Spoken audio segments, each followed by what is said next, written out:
विद्युत ट्रांसफॉर्मर नहीं गले चोर जाजपुर ब्लॉक स्थित खैराबाद गाँव में 250 केवी विद्युत ट्रांसफॉर्मर चोरी हो जाइछि।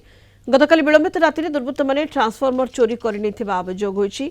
गत अक्टोबर 16 तारिख में यह विद्युत ट्रांसफॉर्मर बसा जाइथिला। गतकाली राति विद्युत सरबराह विच्छिन्न हो जाइथिला। आज सकाळे लाइनमैन ट्रांसफॉर्मर सजाड़िबाकू जाइथिबा बेले ट्रांसफॉर्मर भांगी भितरु तेल और कॉइल नहीं जाइछन्ति। चोरी होइथिबा सामग्रीर आनुमानिक मूल्य 3 लाख ऊर्ध्व टंका हेबो बोली जणा पड़िछि। एनी विद्युत विभाग पक्षरु जाजपुर थाना रे एतला दिया जाइछि। तुरंत दुर्वृत्तों को धरिबाकू दाबी करिसेंति गां लोके। तो शोइथिलु जे कि लाइन जेतेबेले उठिला को परिसा करी उठिला को देखला 12टा 12:30 घंटा हो लाइन नाही। जे कि लाइन नाही ते लाइन तो जाइछि ना नाही जाइछि आ कोन तापर सकाळ पर्यंत जेते देखला को लाइन नाही। समिस्ते गां ग्रामवासी माने एकजुट हे गेला को लाइन नाही कि डिपार्टमेंट को फोन कराला। फोन कला पर डिपार्टमेंट वाला सब आसिकी समिस्ते देखला को जे कि ट्रांसफार्मर खोला खुली हे कि पड़िछि से। दुर्भाग्यवशत सकाळ मु खबर पाइली।